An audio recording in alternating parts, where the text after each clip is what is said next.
जय हिंद मेरे प्यारे साथियों। जैसे कि आपको पता होगा, हम क्या कर रहे हैं इस समय ताबड़तोड़ हिस्ट्री को डिस्कस कर रहे हैं। हिस्ट्री के टॉपिकों को ले रहे हैं एकदम शुरू से, एकदम बिल्कुल जीरो लेवल से। हिस्ट्री को हम चर्चा कर रहे हैं कहाँ से, एकदम बिल्कुल जीरो लेवल से, जो एकदम फ्रेशर है, हिस्ट्री कभी टच भी नहीं किए हैं और मेरे पूरे वीडियो को शुरू से देखते हैं तो आपको बिल्कुल एकदम बहुत अच्छे तरीके से, क्रिस्टल क्लियर तरीके से आपको हिस्ट्री पता हो जाएगी। हिस्ट्री में मैंने पूरा एकदम जीरो लेवल से पढ़ाने का प्रयास किया है। और इसमें टॉपिक क्या चल रहा है, वैदिक काल। वैदिक काल को दो भागों में डिवाइड किया गया है। आप जानते हैं वैदिक काल दो भागों में डिवाइड किया गया है, एक वैदिक काल, एक ऋग वैदिक काल, एक उत्तर वैदिक काल। ऋग वैदिक काल में अपने पढ़ा ऋग वैदिक काल क्या होता है। ऋग वैदिक काल में आ जाएंगे, चार वेदों की गणना होती है। फिर उत्तर वैदिक काल में क्या होता है, उत्तर वैदिक काल में जो देखिए मेन अंतर जो है, ऋग वैदिक काल में यहाँ वर्ण व्यवस्था क्या होती है, कर्म के आधार पर होती है। और उत्तर वैदिक काल में आते वर्ण व्यवस्था जन्म के आधार पर हो जाती है। इसको मैंने वीडियो में डिटेल एक्सप्लेनेशन किया है। वैदिक काल को पढ़िए, पिछली वीडियो पढ़ी है वैदिक संस्कृति के नाम से, उसको पढ़िए। अब हम देखेंगे वैदिक साहित्य, यानी साहित्य कौन कौन से आते हैं, साहित्य का काम क्या होता है, साहित्य होते क्या हैं? तो वैदिक काल में साहित्यों का ही बहुत ही महत्वपूर्ण रोल होता है। क्योंकि देखिए भारतीय भारतीय साहित्य परंपरा में सर्वाधिक प्राचीन यही माने जाते हैं चार वेद।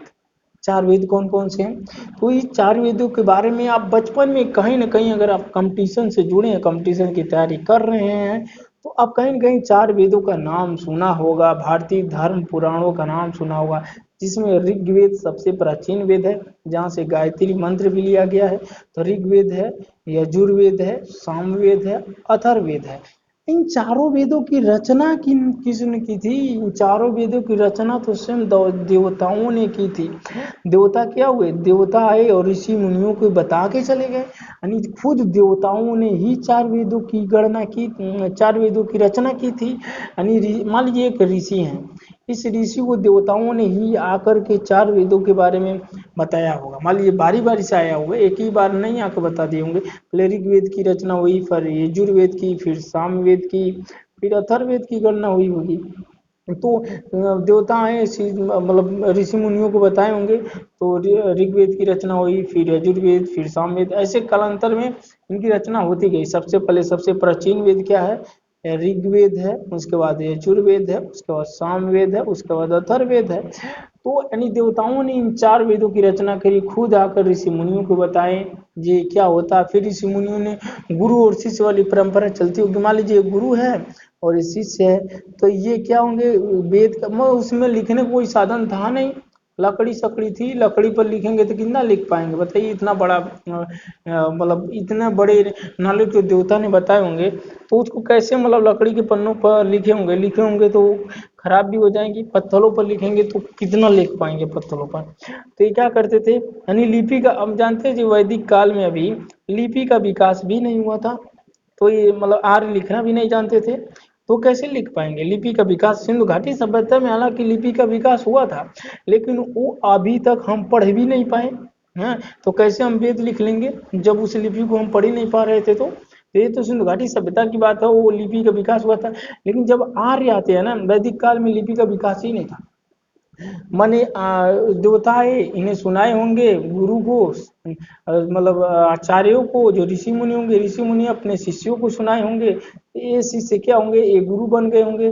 फिर ये गुरु बन जाते हैं तो ये अपने शिष्यों को बताए होंगे।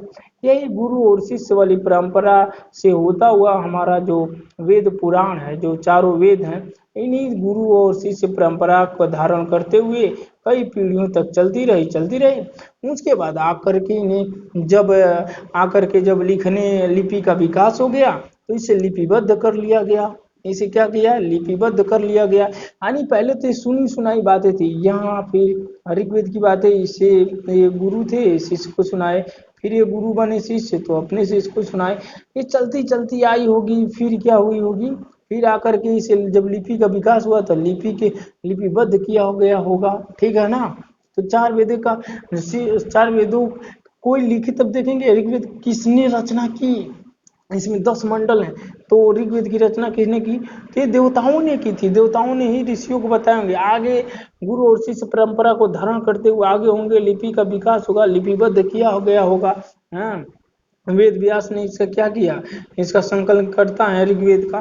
तो देखेंगे ये संकलन करता है, यानी इसके संकलन करके लिखे होंगे, क्योंकि ये आते आते जब ये सुने होंगे तो कहेंगे अच्छा लिपि का विकास हो गया तो लिख ही देते हैं, तो लिख ही दिए, तो बढ़िया किए, हम भी लोग पढ़ लेते हैं। हाँ, तो अच्छा किया आप लिख करके, लिपि का विकास हो गया। अच्छा, अब आता है चार भाग। चार भाग क्या होते हैं भाई? वैदिक साहित्य जो है इसमें चार वेदों के बाद भी चार भाग और आते हैं। एक संहिता आता है, संहिता में ही तो ऋग्वेद, यजुर्वेद, सामवेद, अर्थवेद आते हैं। एक ब्राह्मण ग्रंथ आता है, ब्राह्मण ग्रंथ जानते हैं, आरओ की एंट्री होती है तो ब्राह्मण ग्रंथ लिखा जाता है।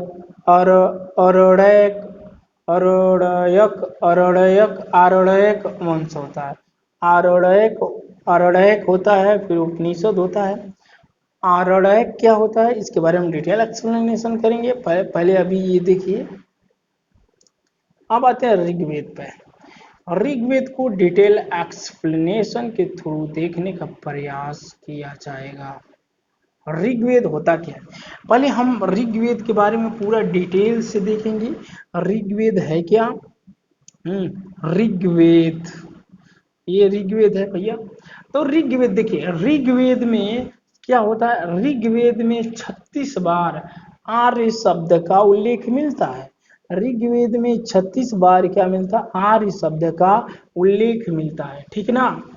आर्य कहाँ से आए तो बता चुका, सबसे परमाणु मैक्स मूलर ने कहा मध्य एशिया से आर्य आए, तो यही अल्पस पर्वत पर रहते थे, वहां से होकर के ये मध्य एशिया आ गए। मध्य एशिया से आके भारत के पंजाब प्रांत में, हरियाणा पंजाब प्रांत में जो होता है वहीं बस गए हैं, वही बस गए। समझ रहे, मैक्स मूलर का सिद्धांत सबसे मतलब स्ट्रॉन्ग माना जाता है। सारे विद्वानों का वेद में है, इसके बारे में मैंने बहुत डिटेल एक्सप्लेनेशन किया, पिछली वीडियो जाकर देखिए आप, ठीक। अच्छा, ऋग्वेद क्या है? इसमें देवी देवताओं के गाए गए मंत्रों का संग्रह है। ऋग्वेद में देवी देवताओं के द्वारा गाए गए मंत्रों का क्या है? संग्रह। यानी देवी देवताओं के लिए गाए गए मंत्रों का उल्लेख है इसमें, कि किस देवता को खुश करना है तो कौन सा मंत्र गाना है, किस देवी को खुश करना है तो किस मंत्र को गाना है। यानी इसमें विभिन्न देवताओं की प्रस्तुति में गाए गए, मतलब स्तुति में गाए गए मंत्रों का संग्रह है इसमें। देवताओं को खुश करने के लिए कौन सा मंत्र गाएंगे तो कौन से देवता, खुद देवता आते हैं ऋग्वेद का मतलब बताते हैं ऋषि मुनियों को ऋग्वेद के बारे में, इसके ज्ञान को, और कहते हैं हमें खुश करने के लिए ये मंत्र गाओ, हमें खुश करने के ये मंत्र गाओ। इसमें खुद देवताओं ने ही इसकी रचना करी है ऋग्वेद की, ठीक। अच्छा, रचना कब हुई तो सप्त सैधव प्रदेश में हुई। आप कहेंगे सप्त सैधव प्रदेश क्या होता है जी? सप्त सैधव प्रदेश, सप्त मने सात है, सप्त मने सात, सात नदियां, सात नदियां, झेलम, झेलम चिनाब, झेलम चिनाब रावी, झेलम चिनाब रावी, सतलज ब्यास, और फिर आपका आ जाएगा सरस्वती, और सरस्वती फिर यमुना। यही सब, यही क्या थी? सात नदियां थी। इन्हीं नदियों के इर्द गिर्द बसे थे, मतलब इन्हीं के समकक्ष ऋग्वेद का रचना हुआ था, तो वही सप्त सैधव प्रदेश में इनकी रचना हुई थी। अच्छा, संकलन करता, ऋग्वेद के संकलन करता कौन है? ऋग्वेद के संकलन करता कौन है? तो वही थे महर्षि कृष्णदेवपान है, जिनका उपनाम ही वेद व्यास है, ठीक है ना। तो मैंने बताया था कि संकलन करता, रचयिता नहीं है, समझ लीजिए। संकलन करता है जो शिष्य और गुरु परंपरा से होते हुए आया, तो उसी को संकलन करके लिपि का विकास हुआ, लिपिबद्ध कर दिए, ठीक। अच्छा, आप देखते हैं इसमें क्या है, उसको डिटेल से देखिए। परिचय में आप देख लीजिए, ऋग्वेद के तो परिचय देख लेते हैं। वैदिक साहित्य में प्राचीनतम ग्रंथ है भैया, ये वैदिक साहित्य में सबसे प्राचीनतम ग्रंथ कौन है? ऋग्वैदिक, ऋग्वैदिक मतलब ऋग्वेद सबसे प्राचीनतम है। स्रोत एवं प्रार्थनाओं का संकलन है। कुल इसमें 10 मंडल है। अब देखिए ये बहुत इंपॉर्टेंट, कुल 10 मंडल, 1028 सूक्त, और 1028 क्या है? सूक्त है, और 10,552 ऋचाएं हैं। ऋचाएं क्या है? ऋचाएं हैं। अब इसको कहीं देखिए 10,500 देता है, कहीं 10,462 देगा, तो इससे आप डिस्टर्ब मत होइएगा, क्योंकि थोड़ा अलग अलग राइटर इसके मतलब मिस्टेक कर देते हैं। कहीं 10,500 है तो कहीं 10,462 दिया है, कहीं 10,552 दिया है। तो सबसे सटीक है ना, एनसीईआरटी जो लिखती है वो क्या लिखती है, 10,462 लिखती है, ठीक ना। ये भी सही है, ऑप्शन के अनुसार आप जाएंगे, ठीक ना। अच्छा, सूक्त गिनना, तो सूक्त मैंने बता दिया आपको, कितना है 1,028 सूक्त हैं। और इसमें सूक्तों में लिखा गया है कि 1,017 सूक्त जो है शाक्य में है, और 1,000 नहीं 11 सूक्त जो है 1,017 सूक्त सकाल में है, और 11 सूक्त बाल बालखील्य में है। ये सब ऋग्वेद का ही पार्ट है। अब आगे चलते हैं, उल्लेख कहाँ मिलता है, तो ऋग्वेद से क्या उल्लेख मिलता है, तो ऋग्वेद में गोत्र शब्द का सबसे पहले उल्लेख मिलता है, फिर शूद्र शब्द का उल्लेख मिलता है, फिर वर्ण व्यवस्था का इसमें उल्लेख मिलता है। लेकिन वर्ण व्यवस्था तो जाति के आधार पर नहीं होती थी, कर्म के आधार पर होती थी।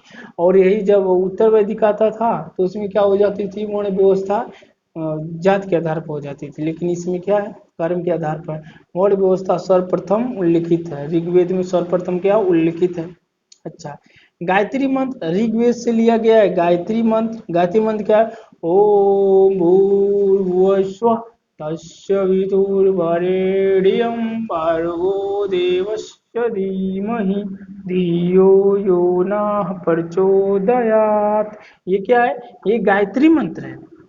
गायत्री मंत्र के रचनाकार कौन है, विश्वामित्र है, विश्वामित्र जी हैं। ओम भूर्भुवस्सुवः तस्य वितुर्वरेण्यं भर्गो देवस्य धीमहि धियो यो नः प्रचोदयात्।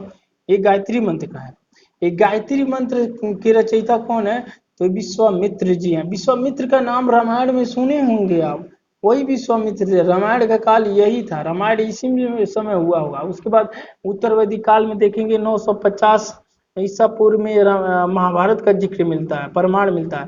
तो महाभारत का तो साक्ष्य मिलता है, कुरुक्षेत्र हरियाणा के पास ही मिलता है साक्ष्य। लेकिन रामायण का बहुत स्ट्रॉन्ग एविडेंस नहीं मिला है। लेकिन अब समझ सकते हैं उस समय भारद्वाज मुनि, विश्वामित्र, वशिष्ठ मुनि का जिक्र मिलता है, लेकिन रामायण की जो कहानियां हैं वो नहीं मिलती इतिहास में।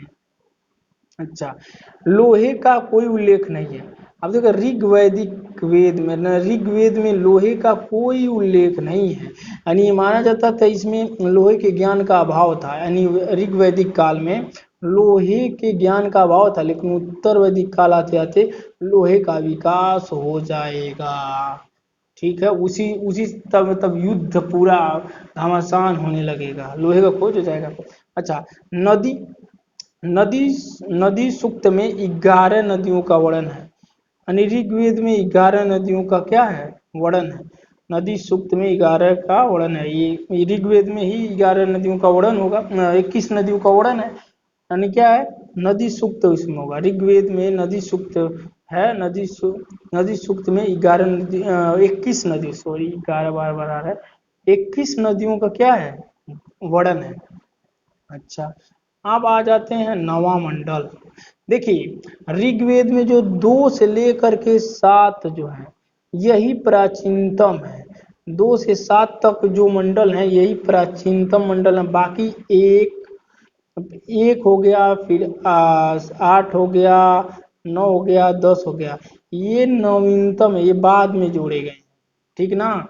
बाकी जो 1 से 7 तक वही प्राचीनतम है। तो कह रहा है नवा मंडल में सभी 114 सूक्त सोम को समर्पित है। अभी आगे पढ़ेंगे सोम किसके देवता हैं। अच्छा, इनके पुरोहित को जो मतलब ऋग्वेद पढ़ते थे पुरोहित, उनको क्या कहता, होता होता नहीं होत्री कहा जाता था। कहीं कहीं होता मिलेगा लेकिन एनसीईआरटी में लिखता होत्री, तो होत्री कहा जाता था। होत्री ऐसे कर लो, होत्री, ठीक है, होत्री कहा जाता था। अच्छा, और ब्राह्मण ग्रंथ में जो ब्राह्मण ग्रंथ है इसमें कौन कौन है? इतरे है, कौशितकी है। अच्छा, 10वें मंडल में पुरुष सूक्त में, 10वें मंडल के पुरुष सूक्त में, तृतीय मंडल में, 10वें मंडल में क्या मिलता है? 10वें मंडल के पुरुष सूक्त में क्या मिलता है? 10वें मंडल के पुरुष सूक्त में। और ये क्या है? तृतीय मंडल में क्या मिलता है? देख लीजिए 10वें मंडल के, यहाँ देख लीजिए। कैती मंच, ठीक है। 10वें मंडल के पुरुष सूक्त में। और ये स्टार लिंक है, ये पूछ सकते हैं कहाँ मिलता है, तो आपको दिखा दूं। इसको थोड़ा छोटा कर लो, थोड़ा छोटा। यही लिखा है। स्टार का मतलब क्या हुआ?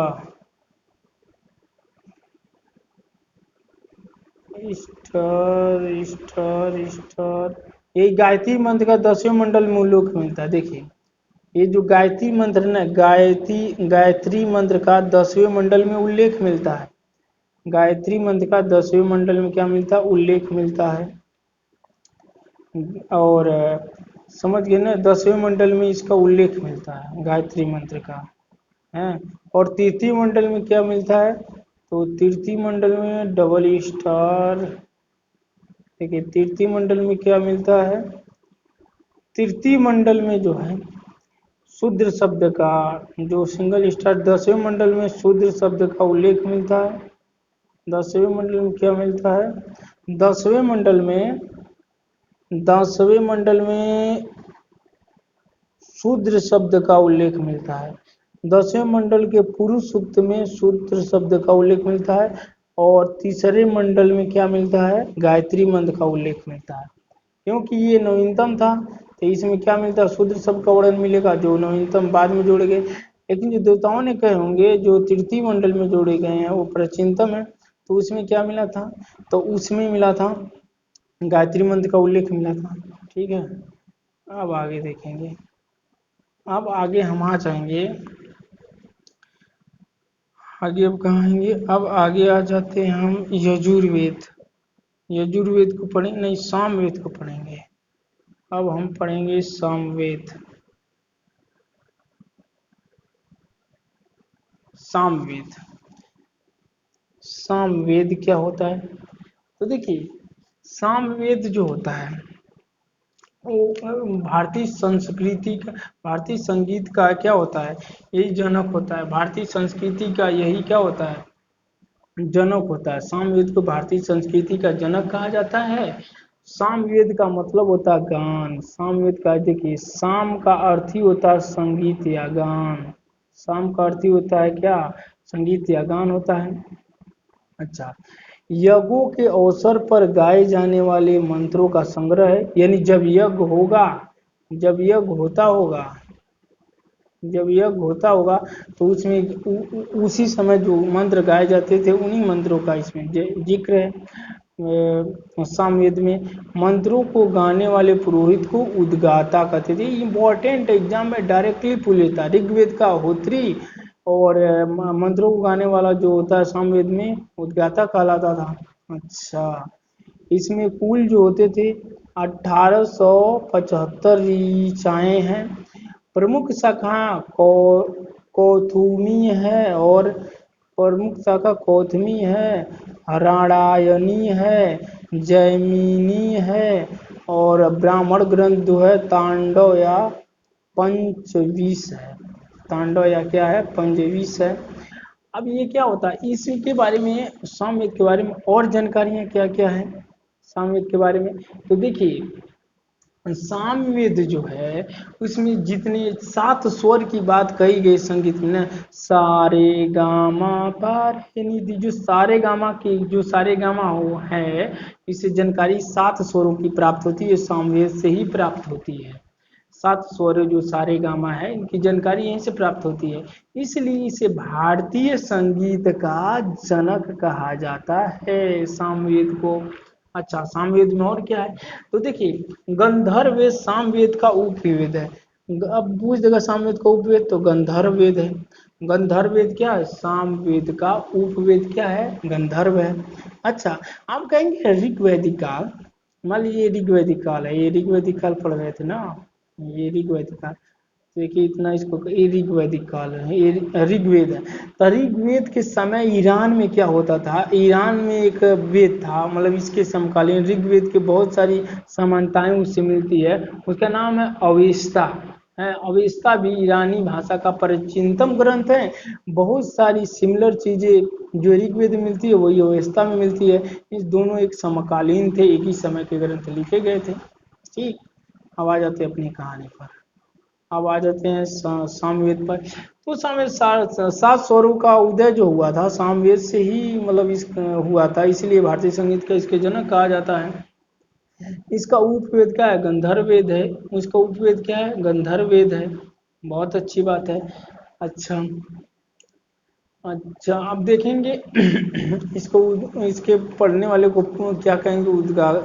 उद्गाता कहेंगे। अच्छा, अब इसमें एक रोचक कहानी सामने से रिलेटेड आती है कि एक बार क्या हुआ था, यम यम यम जो होता है यमराज, यम यम महाराज जी और नचिकेता, नचिकेता के बीच संवाद हो जाता है। किस बात को लेकर के? इस बात को लेकर हो जाता है। इसका जिक्र कहाँ मिलता है?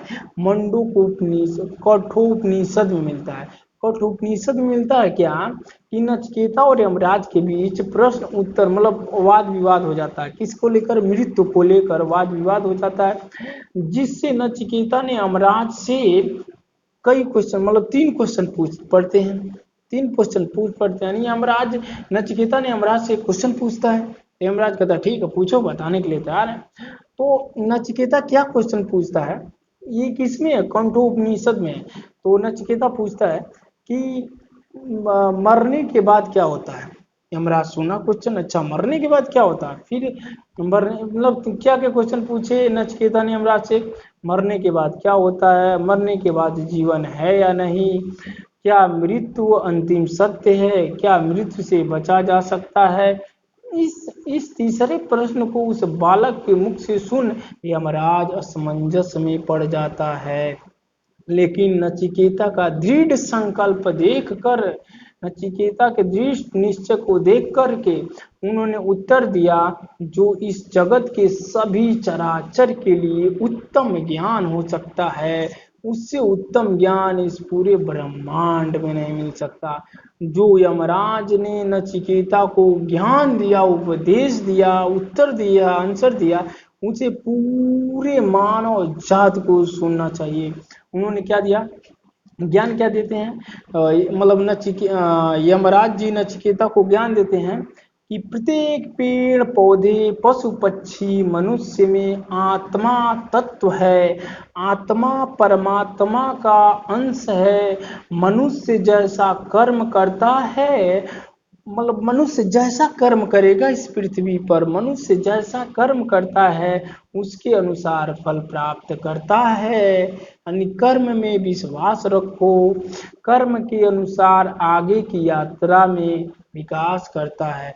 माने कर्म है तो धर्म है, कर्म नहीं तो धर्म नहीं, कर्म करोगे तो धर्म बनेगा, यानी धर्म से कर्म नहीं बन सकता, कर्म से धर्म बनता है। ठीक ना? तो नचिकेता ने क्या दिए? यही आंसर दिए, ये कठोपनिषद में यही कहा गया है। अब यहीं से दो दो चीजें और जान लेते हैं कि जीवन में 2 मार्ग क्या होते हैं। तो एक होता है प्रेम मार्ग, प्रेम मार्ग। प्रेम मार्ग क्या होता है? जो भौतिक भोगों में सब फंसा है, भोग विलास के जीवन में फंसा है, वो प्रेम मार्ग है। और जो अच्छे कर्म करता है वो अभी प्रेम मार्ग है। लेकिन एक श्रेय मार्ग है।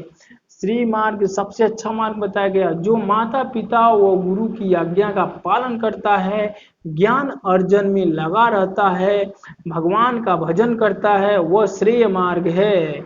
जो आत्म कल्याणकार के अच्छे गुरु को जो अपनाता है, अच्छे कर्मों को करता है, वह जीवन मृत्यु के बंधन से छुटकारा पा जाता है। ठीक है। तो इस तरह से क्या है, कठोपनिषद में ज्ञान कहा गया है।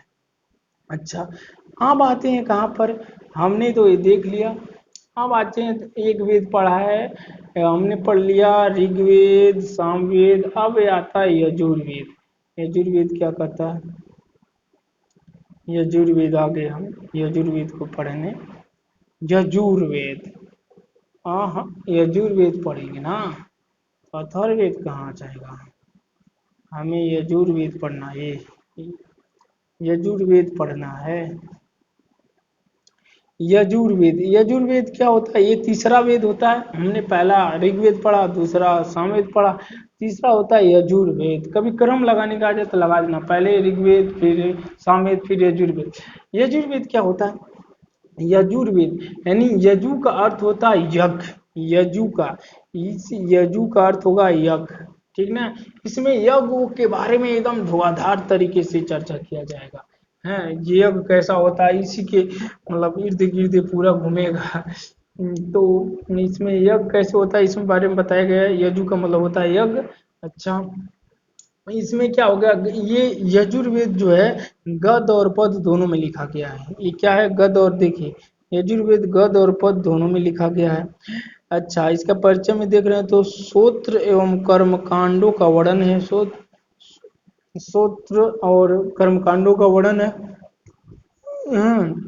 यजुर्वेद में इसकी दो शाखाएं हैं, कौन कौन सी दो शाखाएं हैं?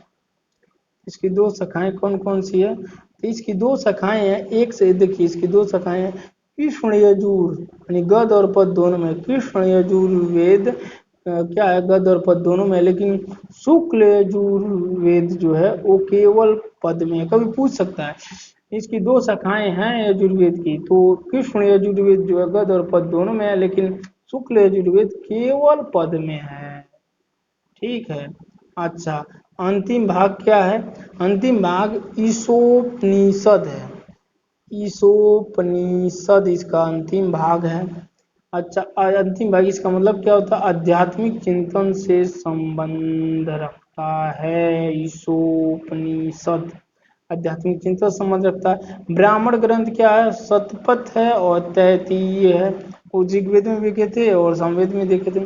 शतपथ है और इसमें क्या है, ब्राह्मण ग्रंथ शतपथ है और तैतीय है। अच्छा, अध अधारयु, अधारयु क्या है? मतलब जो क्या करता था, यजुर्वेद को पढ़ता था, पढ़ के क्या करता, कर्मा कांडों को करवाता था, यज्ञों को करवाता था, उसी को कहते थे क्या, उसी को अधारयु कहते थे। मतलब कह सकते हैं यजुर्वेद को पढ़ने वाले को क्या कहते थे, उसी को हम अधारयु कहते थे, अधारयु। मतलब कर्म कांडों को संपन्न करने वाले को, जो पुरोहित होता है उसी को क्या कहते थे, अधारयु कहते थे, अधारयु। अच्छा, ये तो हुआ। अब आगे देखते हैं कि अथर्ववेद आएगा, नहीं इसके बारे में और चर्चा करनी है हमें, ऐसे कैसे छोड़ देंगे यजुर्वेद को। यजुर्वेद है, गद और पद दोनों में है, ये सभी जानते हैं। यजुर्वेद में जो है ना, इसमें यजुर्वेद में हाथियों के पालने का उल्लेख है। इसमें लोग हाथियों का पालन करते थे और युद्धों में ले जा करके क्या करते थे, यूज करते थे, महावत महावत करके हाथियों की भी पूजा करते थे। तो इसमें हाथियों के पाले जाने का उल्लेख है यजुर्वेद में। अच्छा, यजुर्वेद का उपवेद मतलब धनुर्वेद जो है यजुर्वेद का उपवेद है। धनुर्वेद क्या है? यजुर्वेद का उपवेद है। अब आ जाते हैं अथर्ववेद। अथर्ववेद पा रहे हैं, अथर्ववेद। अथर्ववेद क्या होता है? ये सबसे लास्ट वाला वेद है, 4th नंबर का वेद है अथर्ववेद। इसका परिचय क्या है? इसमें 20 कांड है, क्या है, 20 कांड है। हम देखिए इसमें क्या है, इसमें जो है 20 अध्याय, कांड मतलब अध्याय ही समझ सकते हैं, 20 कांड है, 20 अध्याय, बात एक ही है। इसमें 700 सूक्त हैं, 731 सूक्त हैं और 5987 मंत्रों का उल्लेख है। साफ साफ से कहीं एनसीईआरटी में देखेंगे सीधा 6000 लिख दिया है, 6000 मंत्रों का संग्रह है, ठीक। तो 6000 कहीं देगा, 6000 हमारी एनसीईआरटी 6000 मानती है, बाकी आप और देखेंगे तो उसमें 5,997 दे रहा है, लेकिन एनसीईआरटी लेके चलिए, ये भी सही है, एकदम लगभग में है। तो ऑप्शन आता है, ऑप्शन के अनुसार आप जाएंगे, ठीक। अच्छा, इसमें वशीकरण जैसे मंत्रों का उल्लेख है, किस तरह वशीकरण करेंगे। अथर्ववेद में जादू टोना वशीकरण, ये भूत प्रेत औषधियों से संबंधित मंत्रों का एकदम भरमार पड़ा है, एकदम उल्लेख है उसमें। इस प्रकार के मंत्रों का उल्लेख है, जादू टोना भूत प्रेत औषधियों से संबंधित क्या है, इसमें पूरा उल्लेख है अथर्ववेद में। हैं, अथर्ववेद का ब्राह्मण गोपथ कहलाता था। अथर्ववेद को पढ़ने वाले ब्राह्मण को यानी पुरोहित को क्या कहते थे, गोपथ कहते हैं, गोपथ, ठीक है।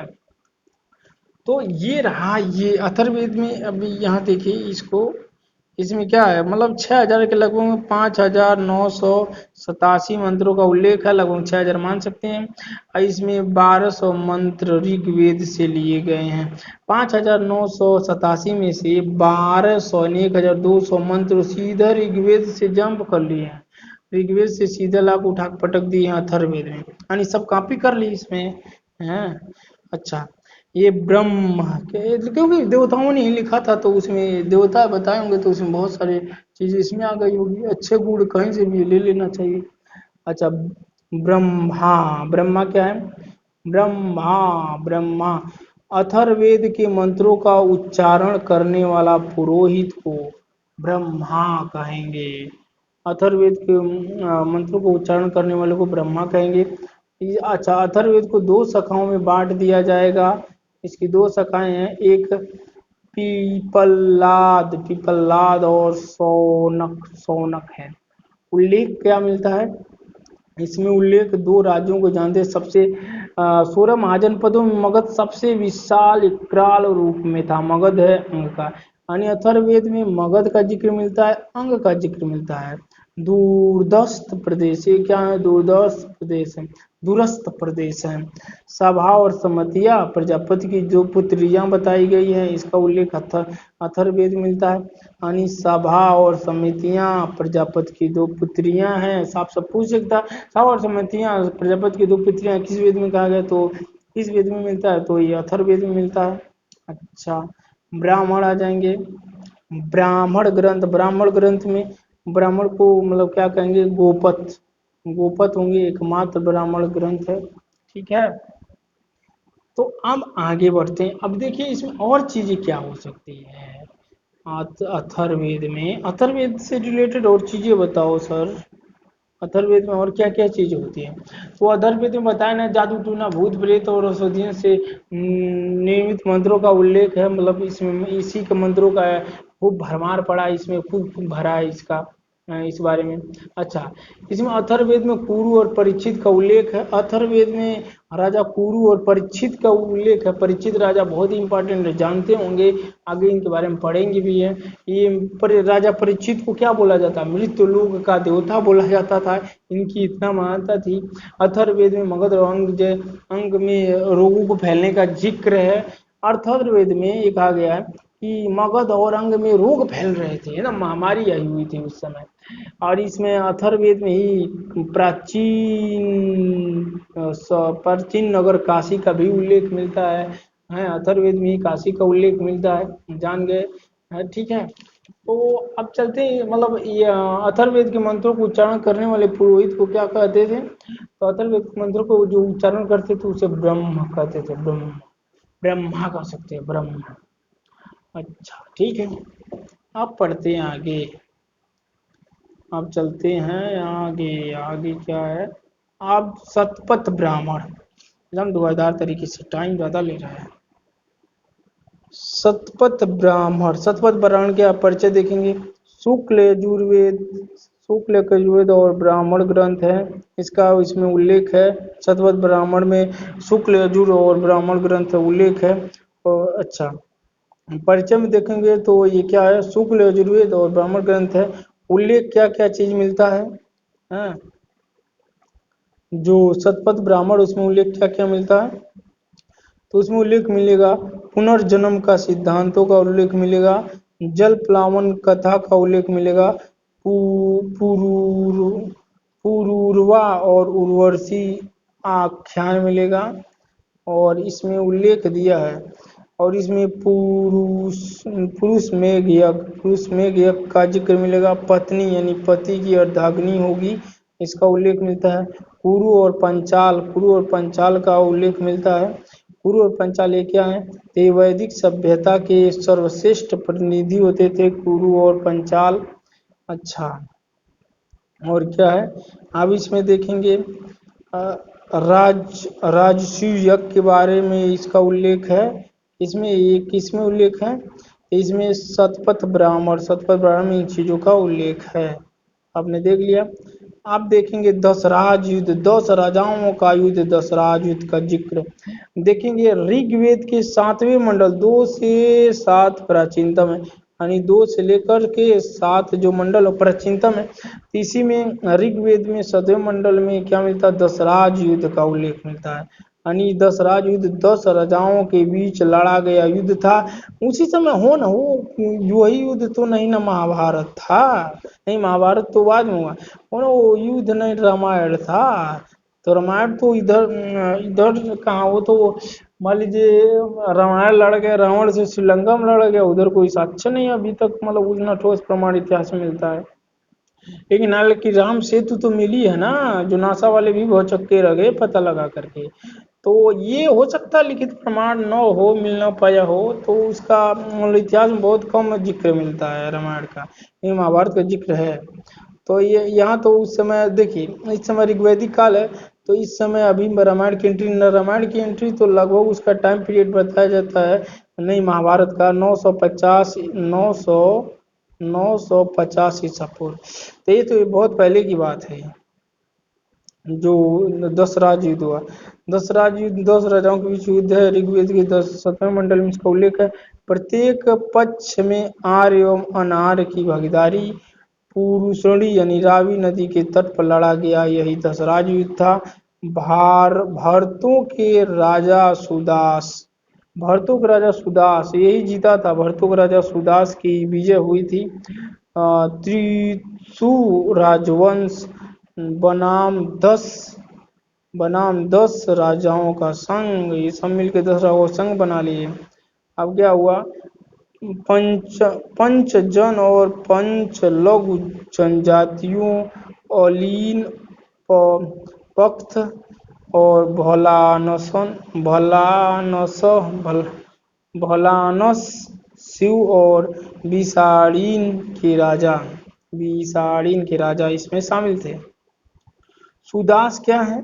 ये सुदास तो जीता। सुदास जो था अंतिम रूप से विजयी रहा। पुरोहित इसके वशिष्ठ थे, यानी पुरोहित सुदास के क्या थे? वशिष्ठ मुनि थे, वशिष्ठ जी थे। आप देखेंगे उपनिषदों के बारे में। हाँ, पहले इसको देखेंगे अभी। ओए, क्या हो रहा है अभी? और भी तो देखना है। हाँ, देख लो। आप उपनिषदों के बारे में देखेंगे। उपनिषद और वेदांत, वेदांत क्या होते हैं? दर्शन पर आधारित होता है उपनिषद तथा वेदांत, यानी वेदों को पढ़ने में मदद करने के लिए उपनिषद और वेदांत का निर्माण हुआ। शाब्दिक अर्थ है ज्ञान प्राप्ति हेतु शिष्य, ज्ञान मतलब वेदांत का अर्थ होता है, क्या होता है? उपनिषद का या वेदांत का अर्थ होता है ज्ञान प्राप्ति हेतु शिष्य का गुरु के समीप बैठना। अच्छा, उपनिषद में इसका उल्लेख मिलता है। उपनिषद में इसका उल्लेख मिलता है। श्वेतांबर क्या होते हैं? मोक्ष का पहला उल्लेख होता है श्वेताश्वर। श्वेताश्वर हो गया, मैं जन श्वेतांबर क्यों? श्वेताश्वर का मतलब होता है मोक्ष का पहला उल्लेख। बृहदारण्यक बृहदारण्यक ये क्या होता है? यह याज्ञवल्क गार्गी संवाद होता है। छंदोग्योपनिषद ये क्या होता है? ये ब्रह्मचर्य गृहस्थ वानप्रस्थ 3 आश्रमों का उल्लेख है इसमें वेदांत या उपनिषद में। और फिर देखिए होता है सत्यकाम और जाबाल की कथा, इसमें उल्लेख छंदोग्योपनिषद में। जाबालोपनिषद का एक इसमें क्या है? चारों आश्रमों ब्रह्मचर्य, गृहस्थ, वानप्रस्थ, संन्यास का इसमें उल्लेख मिलता है। अच्छा, मंडूक उपनिषद सत्यमेव जयते लिया गया, बहुत इंपॉर्टेंट है। मंडूक उपनिषद सत्यमेव जयते कहाँ से लिया गया है? मंडूक उपनिषद से लिया गया है। और देखिए कठोपनिषद में क्या है? ये नचिकेता और यमराज का प्रसंग है, जो मैंने आपको सुनाने का प्रयत्न किया था। अच्छा, अब आते हैं, अरे ये क्या रहा है? मैं आता हूँ अब, ये तो पढ़ लिया। अब आते हैं वेद और अर्थ। वेद का अर्थ क्या हुआ? देखिए वैदिक शब्द दिया है और अर्थ दिया है। तो वैदिक शब्द जैसे कृष्ण आयास, कृष्ण अयस का अर्थ होता है लोहा। तो ये लोहे की बात हो रही थी, इसका मतलब उत्तर वैदिक काल आ गया। और कुशीद का मतलब होता है ऋण। ये सब वैदिक कालिक शब्द हैं और इसका अर्थ होता है, कभी कभी एग्जाम में पूछ लेता वैदिक कालिक शब्द होगा उसका अर्थ पूछ लेता था। जैसे कुशीदीन का अर्थ होता है ऋणदाता। और तच्छा तच्छा तच्छा का अर्थ होता है बढ़ई। तच्छा का अर्थ क्या होता है? बढ़ई। और वेकनाट, वेकनाट का अर्थ होता है सूदखोर। और अरित्र का अर्थ होता है पतवार। और स्पस स्पस स्पस का अर्थ होता है गुप्तचर। अच्छा, अब प्रमुख ऋग्वेद नदियाँ क्या हैं? ये भी बहुत इम्पोर्टेंट है। प्रमुख नदियाँ ऋग्वैदिक काल से संबंधित कौन है ऋग्वेद में? कौन सी नदियाँ ऋग्वेद में हैं? तो इस नदियों के बारे में देखने का प्रयास करेंगे। कौन सी नदियाँ हैं?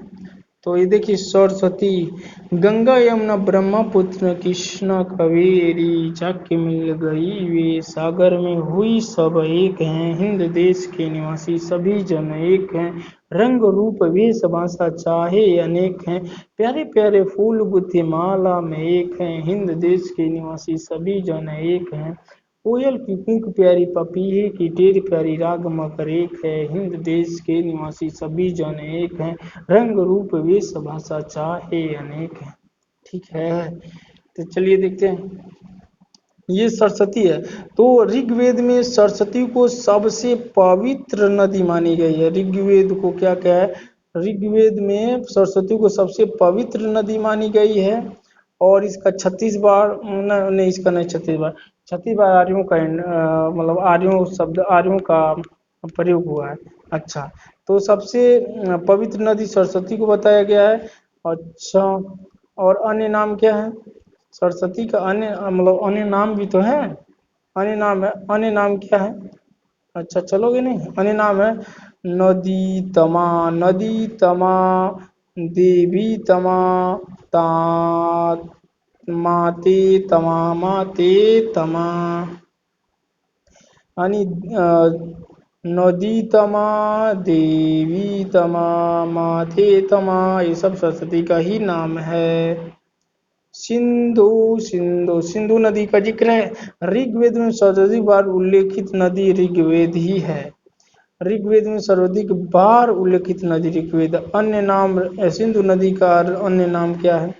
ऋग्वेद में सर्वाधिक बार उल्लेखित नदी का नाम है सिंधु नदी। सर्वाधिक बार उल्लेखित है, अन्य नाम इसका क्या है? तो हिरण्यनी, हिरण्यनी है।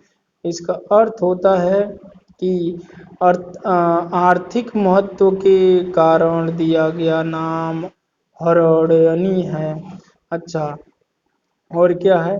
और ये है, और ये जैसे परावत, परावत,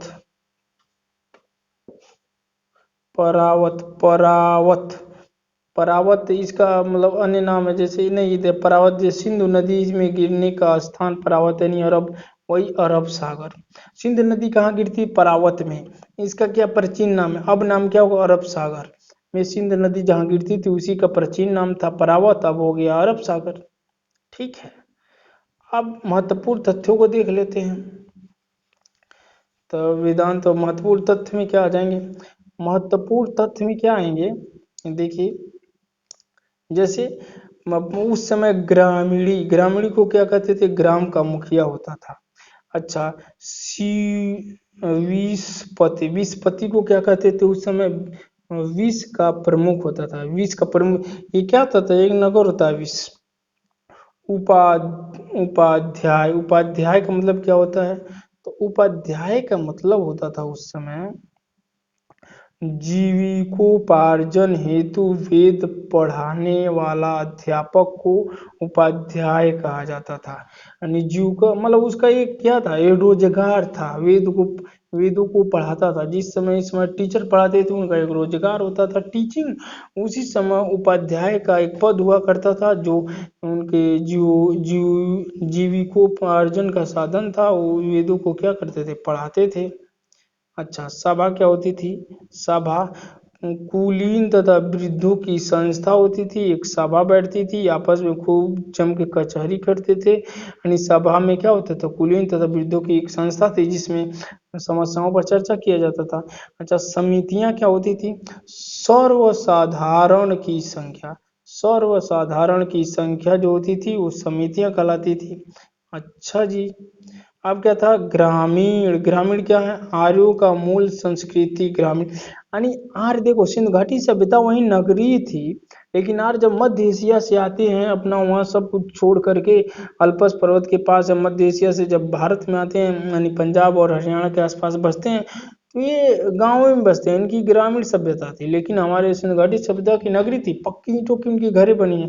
लेकिन आर्य आते हैं तो कैसे मनाते हैं, बांस टाटी ओटी। तो ये समझ सकते हैं आर्य कैसे आए होंगे, जैसे नहीं घूमते हैं मतलब झुग्गी वाले, लेके बांस और तंबू कहीं डाल के कहीं बस जाते हैं, और हम लोग हैं अपने घरों में रह रहे हैं इस समय। तो वही स्थिति आर्यों की थी। सिंधु घाटी सभ्यता वह खूब बढ़िया सालिशान बिल्डिंग में रह रहे थे वो, मतलब वो पक्की मकानों में रह रहे होंगे, उनके इर्द गिर्द आके क्या कर रहे हैं, झोपड़ी डाल करके उसी में बस रहे थे सब। तो इसी समय स्थिति रही होगी, जो ये सब आते हैं सड़क के किनारे बस जाते हैं झुंगी वाले, वही स्थिति आर्यों की थी उस समय है। तो ये सब ग्रामीण में रहते थे और सिंधु घाटी सभ्यता को नगरी में रहते थे। अब सिंधु घाटी सभ्यता का ह्रास कैसे हुआ, मतलब क्यों सिंधु घाटी सभ्यता दबी दबी कुचली रह गई, मतलब क्यों खत्म हो गई, क्या इनके बीच में युद्ध हुआ था। तो ऐसा प्रमाण युद्ध का कम है, ये माना जाता है मौसम चेंज के कारण और सिंधु घाटी सभ्यता का पतन हो गया। अच्छा, अस्मक अस्मक चक्र अस्म चक्र क्या होता है, अस्म चक्र रहट की चरखी होती थी। रहट की चरखी अजीब है, चरखी अपना क्या कपड़ा वपड़ा बनाते होंगे चरखी से सब। अच्छा, व्यापार क्या होता था तब, अदला बदला प्रणाली पर आधारित, अदला बदला यानी एक बोरा गेहूं आप इस मतलब अपने पड़ोसी से ले रहे हैं, तो पड़ोसी भी आपको एक बदला गेहूं दे रहा था, गेहूं नहीं तो चावल दे रहा था, मतलब अदला बदला चल रहा। अब क्यों, क्योंकि उसमें पैसे का निर्माण हुआ ही नहीं था, सामानों का अदला बदला होता था, तो व्यापार कोई एक माध्यम था। एक राट क्या था, सर्वोच्च शासक, यानी अथर्ववेद में इसका उल्लेख मिलता है, सर्वोच्च शासक को एक राट कहा जाता था। अच्छा जी, परीक्षित आगे, परीक्षित क्या है, मृत्यु लोक के देवता, जिसका जिक्र कर चुके हैं, राजा परीक्षित को ही मृत्यु लोक का देवता कहा जाता था। त्रिवर्ग त्रिवर्ग क्या होता था, त्रिवर्ग जैसे धर्म अर्थ और काम, त्रिवर्ग होता था, इनका धर्म अर्थ और काम त्रिवर्गों में विभाजित हुआ था। अच्छा, अब आते हैं पुरुषार्थ। पुरुषार्थ क्या होता है, तो पुरुषार्थ धर्म अर्थ काम और मोक्ष, यानी पुरुषार्थ तभी कहा जाता था, कोई आदमी अपने पुरुषार्थ को तभी साबित कर पाता था जब धर्म अर्थ काम और मोक्ष ये चारों की प्राप्ति कर लेता था, तो उस आदमी को पुरुषार्थ कहा जाता था। नहीं, ये पुरुषार्थ उसके अंदर, उस पुरुष के अंदर पुरुषार्थ तभी प्रमाणित होता था जब वो धर्म अर्थ काम और मोक्ष की प्राप्ति बहुत ही मतलब आसान तरीके से नहीं कर सकते, मतलब जीवन में ये चारों चीजें कर लेता था, यानी धर्म अर्थ और काम और मोक्ष की प्राप्ति करता था, तो उसे पुरुषार्थ कहा जाता था। ठीक, अब आगे देखेंगे, अब आगे क्या आता है, अब आगे के टॉपिकों को देखेंगे कि देवता क्या है, इस काल के देवताओं के बारे में जानेंगे। जैसे मान लीजिए ये क्या है, ये आ गया हमारा प्रमुख वैदिक देवता क्या थे, प्रमुख ऋग्वैदिक देवता। प्रमुख ऋग्वैदिक देवता कौन कौन थे, तो आप यहाँ देखिए प्रमुख ऋग्वैदिक देवता कौन कौन थे। इसको हम जूम कर लेते हैं तो आपको आसानी होगी देखने में, आसानी तो है ही शायद। यहाँ देखिए पृथ्वी के देवता, पृथ्वी के देवता क्या थे, पृथ्वी में 4 दिशाएं होती हैं तो 4 देवता मान सकते हैं इस तरह। पृथ्वी में, पृथ्वी गोल होती है, 4 दिशाएं मतलब हम मानते हैं क्या उत्तर दक्षिण पूर्व पश्चिम, तो मान लीजिए 4 दिशाएं होती है पृथ्वी में तो 4 देवता होंगे। एक पृथ्वी हो गई, एक सोम हो गए, एक अग्नि हो गई, एक बृहस्पति हो गई। अब सोम इसमें इंपॉर्टेंट है, सोम क्या है, तीसरे सर्वाधिक महत्वपूर्ण देवता थे। ऋग्वेद के 9वें मंडल में, ऋग्वेद के 9वें मंडल के सभी मंत्र इनको ही समर्पित है, यानी 9वें मंडल में जितने भी मंत्र हैं वो सोम जी को समर्पित है। अच्छा, अग्नि इंपॉर्टेंट, अग्नि देवता कौन है, दूसरे सर्वाधिक महत्वपूर्ण देवता। ये सोम तीसरे, ऋग्वेद में तीसरे सबसे महत्वपूर्ण देवता हैं और अग्नि जो है दूसरे सबसे महत्वपूर्ण देवता है। ऋग्वेद में 200 सूक्त इन्हीं को, अग्नि को ही समर्पित है। सबसे महत्वपूर्ण कौन है, तो सबसे महत्वपूर्ण होंगे पुरंदर जिसको कहा जाएगा, इंद्र सबसे महत्वपूर्ण होंगे। अच्छा, और फिर आगे बढ़ते हैं। अब आ जाते हैं, ये देखिए यही है प्रमुख वैदिक सभ्यता। तो अब आते हैं इसमें, तो इसमें पढ़ने की कोशिश करते हैं। जैसे देखिए आकाश का देवता, आकाश, एक खष्टभुज बनाइए हैं और उसमें जो है ये गिन लीजिए तो इसमें कितने होते हैं, कुल 6 हो जाएंगे। यानी एक खष्टभुज बनाइए, खष्टभुज में देखेंगे 6 कोरे होंगे तो 6 देवता हो जाएंगे। जैसे मित्र होंगे, आकाश के देवता मित्र हैं, वरुण है, पूषण है, अश्वनी हैं, सूर्य हैं, विष्णु हैं, ये सब आकाश के देवता हैं। अब कैसे इनको जानेंगे, अरुण के बारे में जाने, अरुण इंपॉर्टेंट है तो अरुण के बारे में क्या जानकारी है, समुद्र के देवता तथा रीत के नियम, नैतिक व्यवस्था के प्रधान तथा रीत स्योगपा के नाम से जाने जाते हैं। यानी समुद्र के, अरुण समुद्र के देवता थे। पूषण किसके देवता थे, ये वनस्पतियों औषधियों के देवता थे। इनके रथों को बकरे खींचते थे। अब देखिए ये पूषण ऐसे देवता थे, इनके रथों को बकरा खींचता था। बताओ, पूषण एक देवता है, इनके रथों को बकरे खींचते थे और ये वनस्पति तथा औषधियों के देवता कहे जाते थे। ठीक, आप आगे देखते हैं। ये सब ऋग्वैदिक देवता हैं, आकाश के देवता, पृथ्वी के देवता। तो जब आती है पृथ्वी के देवता, 4 नजर आएंगे, 4 दिशा होगी पृथ्वी में। पीस आ जाए आकाश का तो खष्टभुज बनाना, वहां से निकाल देना कितने देवता होते हैं। फिर आ जाते हैं हम क्या, अंतरिक्ष के देवता। अंतरिक्ष, अब देखिए ये है ना, ये ऋग्वैदिक देवता हैं तो ये अंतरिक्ष में आते हैं। अंतरिक्ष के देवता को पढ़ लेते हैं। तो अंतरिक्ष में क्या, अंतरिक्ष के देवता में ये भी खष्टभुज बजाए 6 देवता होंगे। एक होंगे एक होंगे कौन, एक होंगे पर्जन्य होंगे और एक इंद्र होंगे। इंद्र बहुत ही इंपॉर्टेंट देवता हैं। इंद्र हैं, रुद्र हैं, आपह हैं, वायु हैं, वात हैं, ये सारे अंतरिक्ष के देवता। आप इंद्र जो हैं ये बहुत महत्वपूर्ण देवता हो जाते हैं। सर्वाधिक महत्वपूर्ण देवता, यानी ऋग्वेद में सर्वाधिक महत्वपूर्ण देवता को इंद्र को ही माना गया। ये बहुत गुस्सैले आदमी थे, ठीक ना। कृष्ण और इनके बीच विवाद का रहस्य तो सभी जानते हैं। बारिश दिए पर दिए बारिश कर रहे हैं, गोवर्धन पर्वत उठा के रक्षा किए जा रहे हैं श्री कृष्ण भगवान। लास्ट में इंद्र हार मान ही जाते हैं श्री कृष्ण के आगे, क्योंकि इंद्र श्री कृष्ण की शक्ति से परिचित नहीं होते। जब परिचित हो जाते हैं तो लज्जित होकर के हार मान जाते हैं। तो ये कहानी देखेंगे आगे जब पढ़ेंगे तो कभी इसका चर्चा करेंगे। सर्वाधिक महत्वपूर्ण देवता कौन है, तो इंद्र हैं। पुरंदर, पुरंदर का मतलब क्या होता है, ये इंद्र को ही पुरंदर कहा जाता है। पुरंदर का मतलब होता है किलों को तोड़ने वाले, यानी किलों को तोड़ने वाले, दुर्ग को तोड़ने वाले देवता होते हैं इंद्र, जिन्हें पुरंदर कहा जाता था। विश्व के स्वामी ही कहलाते थे, पूरा मतलब विश्व के स्वामी इंद्र को ही कहा गया है। ऋग्वेद में कब है, ऋग्वेद में 250 सूक्त जो है ये इंद्र को ही समर्पित है। इंद्र देवता के बारे में कितने सूक्त हैं? 250 सूक्त हैं। यानी कह सकते हैं 250 सूक्त केवल इंद्र के लिए है, इंद्र देवता के लिए। इन्हें कैसे खुश करेंगे, इंद्र को कैसे खुश किया जाएगा, ये 250 सूक्तों में बताया गया है। अच्छा, आर्यों के युद्ध के नेता भी कौन थे? इंद्र थे। आर्य इंद्र को मानते थे अपना युद्ध का देवता, वर्षा का देवता, यानी वर्षा के देवता, आर्यों के युद्ध के देवता इंद्र ही थे। तो इंद्र बहुत इंपॉर्टेंट है, ठीक ना। इंद्र बहुत क्रोधित होते हैं। अभी कृष्ण लीला में देखेंगे तो गोवर्धन और कृष्ण और इनके बीच की कहानी सुनने को मिलेगी आपको। अब आ जाते हैं कहाँ पर, अब आते हैं विराट पुरुष। अभी 4 वर्णों में बांटा जाएगा ना, तो अभी तो ठीक ठाक रहेगा, 4 वर्णों में बांट दिया जाएगा। 4 वर्ण कौन कौन है? तो 4 वर्णों में देखिए बांटने की कोशिश हो जाएगी। हमें 4 वर्णों में बांटने की कोई, एक विराट पुरुष होंगे, इसे ब्रह्मा का अवतार मान सकते हैं। एक विराट पुरुष, विराट पुरुष की संकल्पना किससे? ब्रह्मा जी नाई कराल विकराल रूप लिए हुए हैं, विराट पुरुष कहला रहे हैं। तो कह रहे उनके मुखवा से जो उनके मुख से जो उत्पन्न होंगे उन्हें ब्राह्मण कहेंगे। यानी ब्राह्मण की उत्पत्ति होती है ब्रह्मा जी के मुख से, ब्राह्मण की उत्पत्ति हो जाएगी। और यही विराट पुरुष, ब्रह्मा जी को ही विराट पुरुष कहा गया है। और इसी विराट पुरुष यानी ब्रह्मा जी के भुजा से, इनके मतलब बहिया के भुजवा से छतरी का उत्पन्न होगा, यानी छतरी उत्पन्न होंगे। यानी विराट विराट पुरुष ब्रह्मा जी की भुजा से छतरी उत्पन्न होंगे।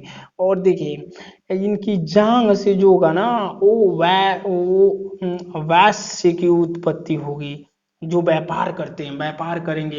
ये जो ब्राह्मण है क्या करेंगे? ये पाठ करेंगे, रामायण पाठ करेंगे, ग्रंथ पढ़ेंगे, चारों वेदों को पढ़ने का अधिकार होगा।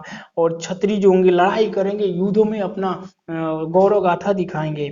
और ये जो वैश्य होंगे ये व्यापार करेंगे, मतलब व्यापार लोगों का पेट भरने का काम करेंगे, खेतों में काम करेंगे, ट्रेड करेंगे, व्यापार करेंगे।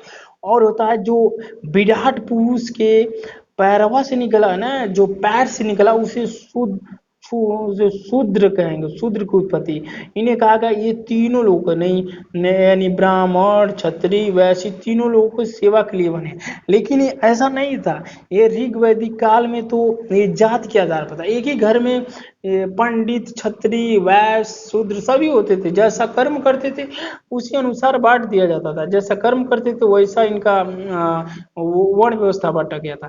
लेकिन जैसे ऋग वैदिक काल को उत्तर वैदिक आएगा ना, तो इसी को क्या कर दिया जाएगा? जन्म के आधार पर कर दिया जाएगा। यानी वो क्षुद्र के घर में जन्म लिया तो क्षुद्री कहलाएगा, भले ही पीएचडी कर रखा हो क्षुद्री कहलाएगा। और बाबा के घर में अगर जन्म लिया है, उत्तर वैदिक काल से शुरू हो जाता है, अगर बाबा के घर में लड़का जन्म लिया भले ही शराब दारू पिएगा तभी वो पंडित जी ही कहलाएगा।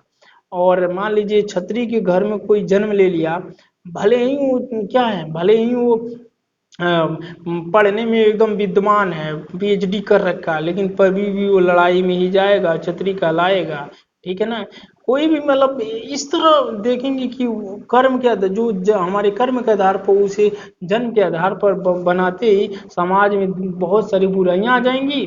उन बुराइयों को दूर करने के लिए 2 धर्म आन पड़ेंगे, 2 धर्म आएंगे और घमासान होगा इन बुराइयों से। और बहुत सारे जो इन लोगों से सताए रहते हैं ये सब आ जाते हैं किसमें?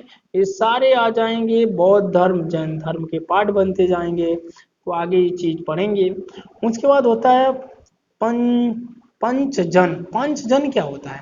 पंचजन में पांच प्रकार के लोगों का जिक्र होता है। उसमें क्या होते हैं? अनु और ध्रुव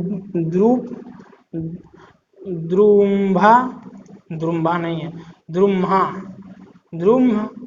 द्रुम है और पुरु है और यदु है और तुर्वसु है। ये पंचजन है, ये पंचजन 5 जनों का उल्लेख है। अच्छा, अब क्या आ जाएगा? अब आ जाएगा ऋग्वेद त्रिवेद त्रयी। वेद त्रयी में 3 चीज आता है, ऋग्वेद यजुर्वेद सामवेद। यानी ऋग्वेद फिर दूसरा आ जाएगा सामवेद, तब ये क्या आ जाएगा? यजुर्वेद।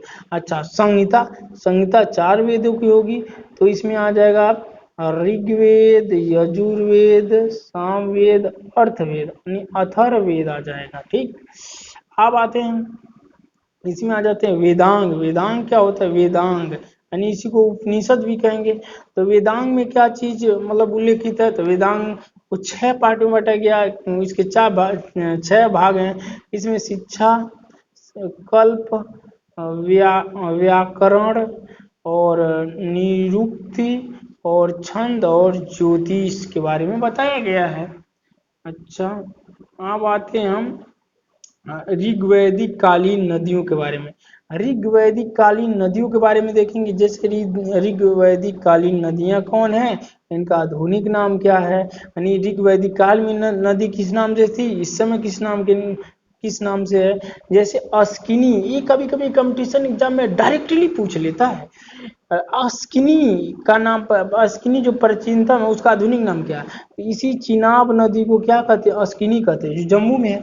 अच्छा, बिपाशा, बिपाशा नदी को, ये बिपाशा तो मान लीजिए ऋग्वैदिक काल में बिपाशा था, लेकिन आधुनिक में क्या है, यही व्यास नदी है। अच्छा, पुरुषणी नदी जो है ये ऋग्वेद में पुरुषणी के नाम से जानी जाती है, लेकिन आधुनिक समय में ये रावी के नाम से जानी जाती है। अच्छा, ये वितस्ता नदी को झेलम के नाम से जाना जाता था। यानी वितस्ता नदी प्राचीनतम थी, ऋग्वेद में वितस्ता थी, लेकिन आधुनिक नाम इसका झेलम हो गया। सदा नीरा नदियां जल साल भर जल रहता था, ये गंडक होती थी। हाँ, इसका जिक्र मिलता है। अच्छा, सूतुद्री नदी क्या होती थी, सतलज नदी को सूतुद्री नदी कहा जाता था।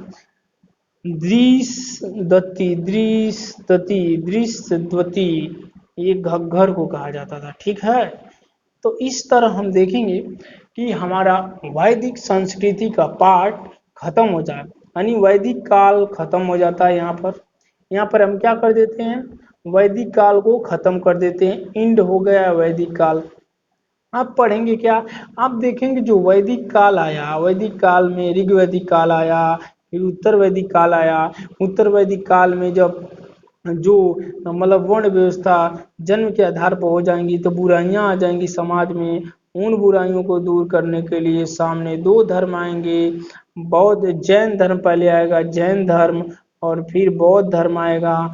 फिर जैन और बौद्ध धर्म के बारे में पढ़ेंगे, तो देखेंगे बहुत ही रोचक होगा। जैन और बौद्ध धर्म के बारे में पढ़ना, एग्जाम में जैन और बौद्ध धर्म क्वेश्चन आते ही आते हैं। अगर एशियन हिस्ट्री यानी प्राचीन इतिहास से क्वेश्चन आता है तो जैन और बौद्ध धर्म को इसकी मत कीजिएगा, क्योंकि यहाँ से क्वेश्चन आने ही आने हैं। देखिए, एशियन हिस्ट्री में देखेंगे तो सिंधु घाटी सभ्यता से क्वेश्चन पूछ लेते हैं, सिंधु घाटी सभ्यता बहुत इंपॉर्टेंट है। उसके बाद जैन बौद्ध धर्म पूछ लेते हैं, वैदिक से भी रिलेटेड क्वेश्चन पूछ लेते हैं, क्योंकि वैदिक में उतना कोई पुरातात्विक साक्ष्य एविडेंस नहीं मिला, इस कारण यहाँ से क्वेश्चन बनने के चांसेस बहुत कम होते हैं। हाँ, सिंधु घाटी सभ्यता प्रमाण मिले तो इसी सिंधु घाटी सभ्यता से क्वेश्चन पूछ लेते हैं, और फिर बौद्ध और जैन धर्म से क्वेश्चन पूछ लेते हैं। तो मिलते हैं अगली वीडियो में, तब तक के लिए जय हिंद।